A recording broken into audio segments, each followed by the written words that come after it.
Bismillah ar-Rahman ar-Rahim. Salatu wassalamu ala Rasulillah al-Kareem wa ala alihi wa sahbihi ajma'in. It's a very crucial last few minutes because it is the last Jum'ah of Ramadan. The time before Iftar is a time when prayers are accepted. And alhamdulillah, it's wonderful to see all you brothers here.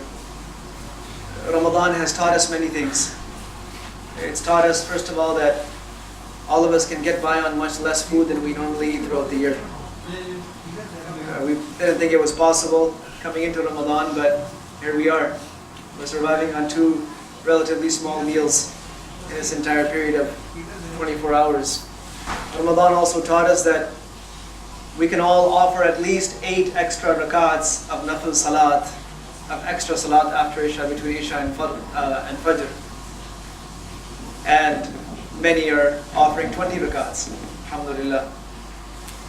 So that teaches us something about ourselves, that we have it within ourselves to do more than the norm.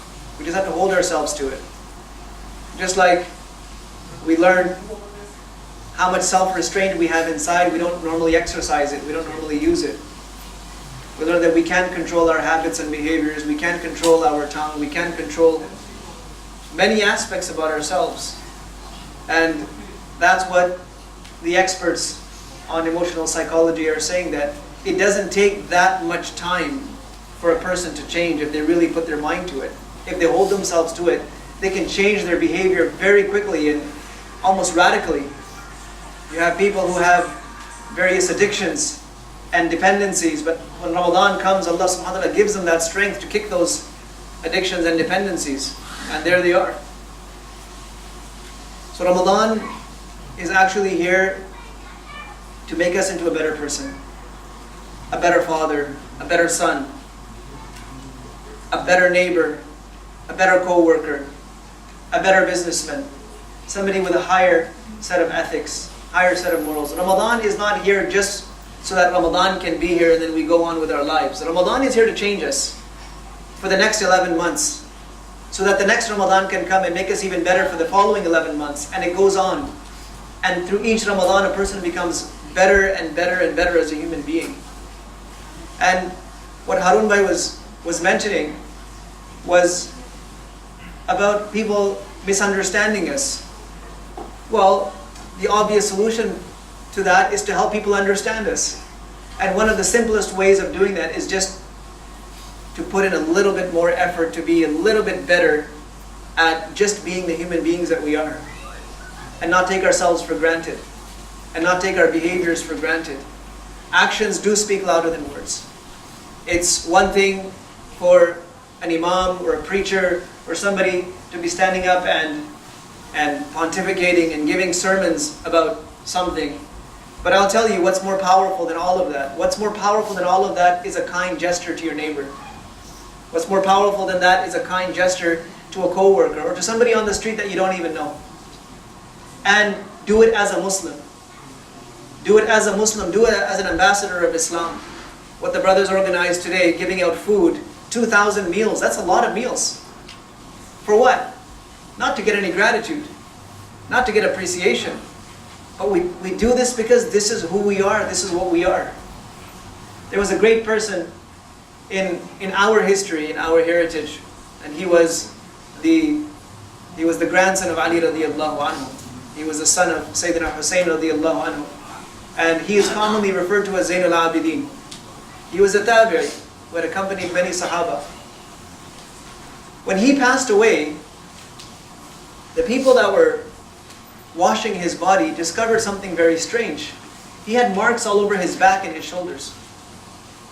And people were puzzled because he was not a laborer. These were the kinds of calluses or marks that you would see on the back and the neck of somebody who did labor work all their lives. But Zain al-Abidin rahimahullah was an affluent person. He was very well-to-do.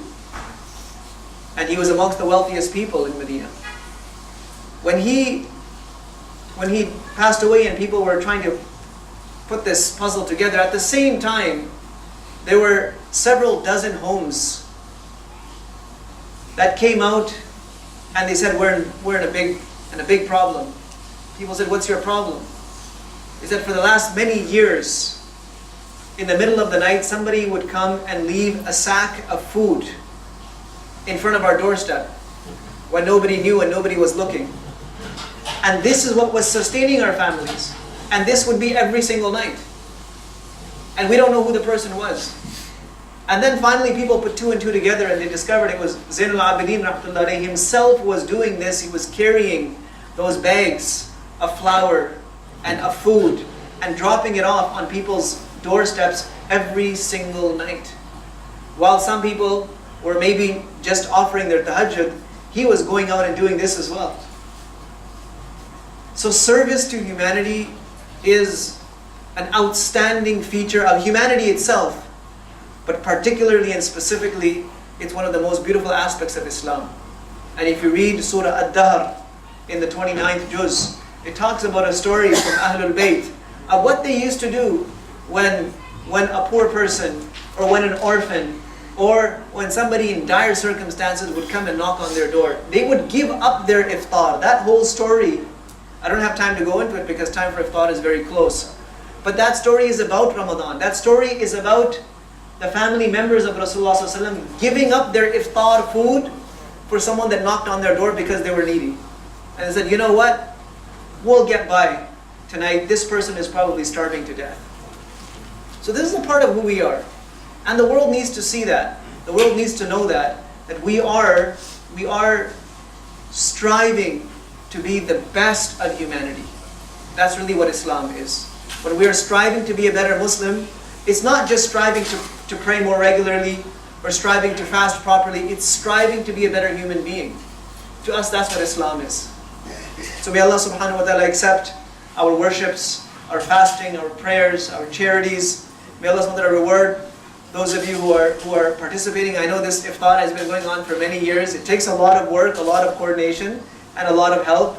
May Allah reward all of you and bless all of you for taking part in this. And may Allah subhanahu wa ta'ala accept the distribution of food that was done today at such a large level. And may Allah subhanahu wa ta'ala keep our communities united so we can keep on collaborating and moving forward. Alhamdulillah, we are laying the ground for the next generation.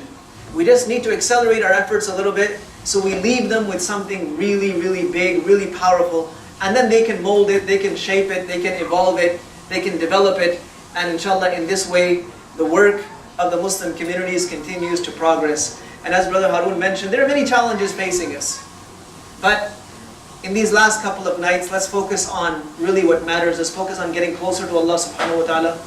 And let's focus on really making some commitments to ourselves, resolutions to ourselves, to become better at what we do, and to make amendments in those aspects of our behavior which need to be amended, those aspects of our habits that need to be changed. Let's work on change. Ramadan is all about change.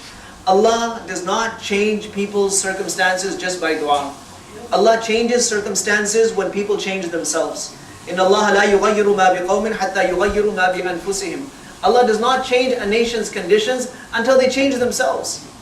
And that's what Ramadan is calling out to us, to every single one of us, to do, just change yourselves. When we start changing ourselves, our du'as are accelerated and accepted. May Allah give us tawfiq.